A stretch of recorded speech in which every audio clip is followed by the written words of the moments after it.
ಎಷ್ಟೋ ಜನ ತುಂಬಾ ಪ್ರೀತಿಸ್ತೀನಿ ಅಂತ ಹೇಳ್ತಾರೆ.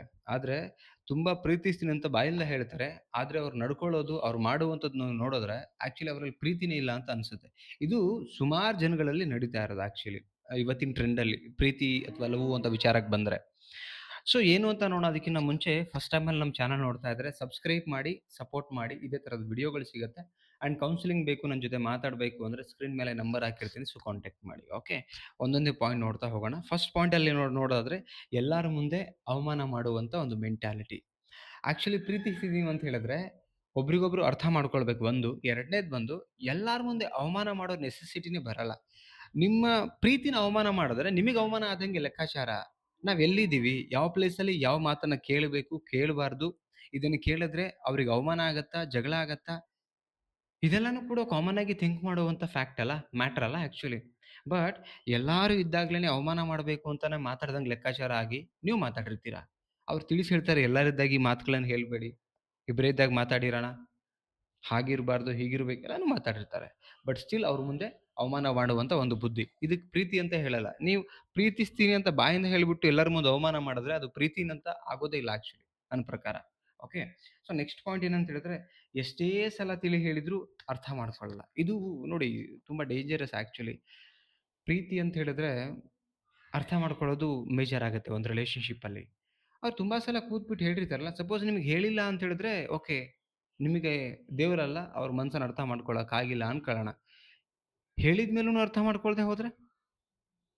ಉದ್ದೇಶಪೂರ್ವಕವಾಗಿ ನೀವು ಪ್ರೀತಿಸ್ತೀನಿ ಅಂತ ಹೇಳ್ತಿರೋದಕ್ಕೂ, ಅರ್ಥ ಮಾಡ್ಕೊಳ್ದೇನೆ ಅವ್ರೊಟ್ಟಿಗೆ ನಡ್ಕೊಳ್ಳೋದಕ್ಕೂ ಅಲ್ಲಿ ಒಂದು ಪ್ರೀತಿಸ್ತೀನಿ ಅಂತ ಹೇಳೋದಕ್ಕೆ ಒಂದಕ್ಕೊಂದು ಸಂಬಂಧನೇ ಇಲ್ಲ. ಪ್ರೀತಿಸ್ತಿದ್ದೀನಿ ಅಂತ ಹೇಳಿದ್ರೆ ಅರ್ಥ ಮಾಡ್ಕೊಳ್ಬೇಕು ಆಕ್ಚುಲಿ.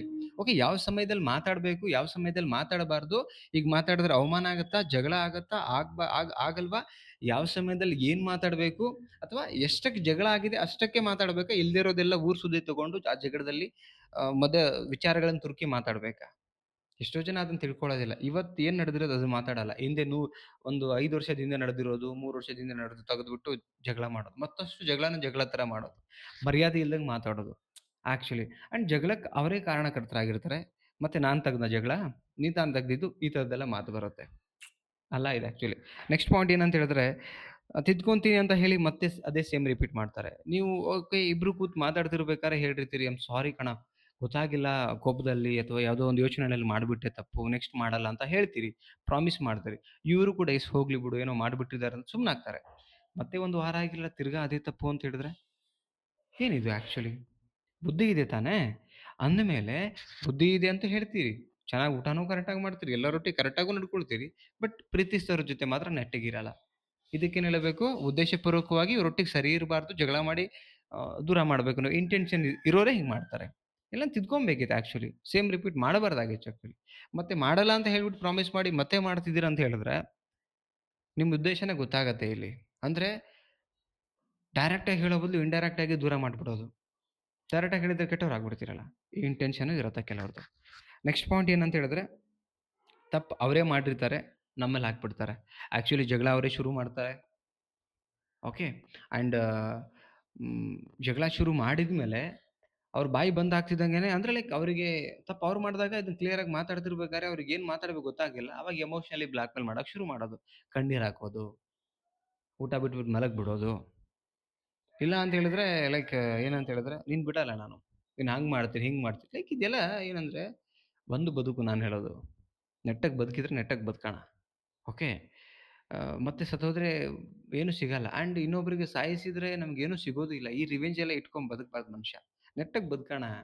ಪ್ರಾಬ್ಲಮ್ ಇದೆಯಾ ಹೇಳ್ಬೇಕು, ತಿಳಿಸ್ಬೇಕು, ಮಾತಾಡೋ ವೇ ಚೆನ್ನಾಗಿರ್ಬೇಕು, ಟೋನ್ ಚೆನ್ನಾಗಿರ್ಬೇಕು, ಕೆಟ್ಟ ಕೆಟ್ಟ ಪದಗಳನ್ನು ಬಳಸೋದ್ ಬಿಡ್ಬೇಕು. ಸಿಟ್ಟಿಂದ ಹೇಳೋದನ್ನ ಕೂಲಾಗಿ ಹೇಳಬೇಕು.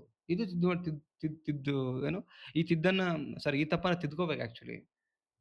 ಅದಿಲ್ದಿರ ನೀವು ಸಿಟ್ಟಲ್ಲಿ ಇರ್ತಕ್ಕಂಥ ಟೋನಲ್ಲಿ ಮಾತಾಡೋದು, ಬೈದ್ ಬಿಡೋದು unnecessary. Next point and last point ಏನಂತ ಹೇಳಿದ್ರೆ, ಎಮೋಷನಲಿ ಬ್ಲಾಕ್ ಮೇಲ್ ಮಾಡುವಂತ ಬುದ್ಧಿ. ನೋಡಿ ನಾ ಹೇಳ್ತೀನಿ, ಎಮೋಷನಲ್ ಬ್ಲಾಕ್ ಮೇಲ್ ಮಾಡೋದು ಇದೆಯಲ್ಲ, ಲೈಕ್ ಏನಂತ ಹೇಳಿದ್ರೆ, ಅದು ನಿಮ್ಮ ವ್ಯಕ್ತಿತ್ವಕ್ಕೆ ಅಲ್ವೇ ಅಲ್ಲ ಆಕ್ಚುಲಿ. ಒಂದು ರಿಲೇಶನ್‌ಶಿಪ್ ಅಲ್ಲಿ ಇರಬೇಕು, ಓಕೆ. ಇರಬಾರ್ದು, ಓಕೆ. ಬಟ್ ಮಧ್ಯ ಇಟ್ಕೊಂಡು ಈ ನೌಟಂಕಿ ತರ ಏನಂದ್ರೆ ಬ್ಲಾಕ್ ಮೇಲ್ ಮಾಡಿ ಅವ್ರದ್ದು ನೀವು ಖುಷಿ ತಗೊಳ್ಳೋದು, ಹೆದರ್ಸಿ ಹೆದರ್ಸಿ ಜೀವನ ಮಾಡ್ಕೊಳ್ಳೋದು. ಅಲ್ಲ ಅದು ಆಕ್ಚುಲಿ. ಪ್ರೀತಿಯಿಂದ ಜೊತೆಗಿರ್ಬೇಕು ಹೊರತು ಹೆದರ್ಸ್ಕೊಂಡು ಜೊತೆಗೆ ಇಟ್ಕೋಬಾರ್ದು ನಾನ್ ಹೇಳೋದು. ಪ್ರೀತಿಯಿಂದ ನಡ್ಕೊಳ್ಳಿ. ಯಾಕೆ ಸರಿ ಇರಲ್ಲ ನೋಡಿ. ನಾನು ಕೆಲವ್ರದೆಲ್ಲ ಹೇಳ್ತಿಲ್ಲ. ಆಕ್ಚುಲಿ ಕೆಲವ್ರು ಹೆಂಗೆ ಅಂದ್ರೆ ನೀವು ಹೆಂಗ್ ನಡ್ಕೊಳ್ತೀವಿ ಸರಿ ಇರಲ್ಲ. ಪಾಪ ಕೆಲವ್ರು ನಡ್ಕೊಳಕ್ ರೆಡಿ ಇರ್ತಾರೆ. ನೀವು ಪ್ರೀತಿಯಿಂದ ಹೇಳಿದಾಗ ತಿದ್ದುಕೊಳ್ಳೋಕೆ ರೆಡಿ ಇರ್ತಾರೆ, ಜೊತೆಗೆ ನಿಲ್ಲೋಕು ರೆಡಿ ಇರ್ತಾರೆ.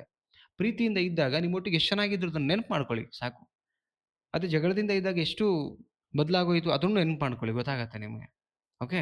ಐ ಥಿಂಕ್ ವಿಡಿಯೋ ಕ್ಲಾರಿಟಿ ಕೊಟ್ಟಿದೆ ಅನ್ಕೋತೀನಿ. ಈ ತರದ ವ್ಯಕ್ತಿಗಳು ನಿಮ್ಮ ರಿಲೇಶನ್‌ಶಿಪ್ ಅಲ್ಲಿ ಇರ್ಬೋದು ಅನ್ಕೋತೀನಿ. ಬಿಕಾಸ್ ಇವತ್ತು ಇದೇ ಜನ ಜಾಸ್ತಿ ಇರೋದು. ಅಂದ್ರೆ ಪ್ರೀತಿಸಿನಂತೆ ಬಾಯಿ ಮಾತಲ್ಲಿ ಹೇಳ್ತಾರೆ, ಸಾಯುವಷ್ಟು ಪ್ರೀತಿಸ್ತೀನಿ ಅಂತ ಹೇಳ್ತಾರೆ. ನಡ್ಕೊಳ್ಳೋದು ನೋಡಿದ್ರೆ ಝೀರೋ ಏನೂ ಇರಲ್ಲ. ಓಕೆ ಸ್ನೇಹಿತರೆ ಏನ್ ಅನ್ನಿಸ್ತು ಅಭಿಪ್ರಾಯ ಕಮೆಂಟ್ ಸೆಕ್ಷನ್ ಕಮೆಂಟ್ ಮಾಡಿ, ಇಷ್ಟ ಲೈಕ್ ಮಾಡಿ, ಎಲ್ರಿಗೂ ಶೇರ್ ಮಾಡಿ. ಆ್ಯಂಡ್ ಕೌನ್ಸಿಲಿಂಗ್ ಬೇಕಾ ಸ್ಕ್ರೀನ್ ಮೇಲೆ ನಂಬರ್ ಇದೆ ಕಾಂಟ್ಯಾಕ್ಟ್ ಮಾಡಿ. ಬಟ್ ಚಾರ್ಜ್ ಇರುತ್ತೆ. ಸಬ್ಸ್ಕ್ರೈಬ್ ಮಾಡದೆ ನೋಡ್ತಾ ಇದ್ದಾರೆ ಸಬ್ಸ್ಕ್ರೈಬ್ ಮಾಡಿ. Thank you so much. Bye.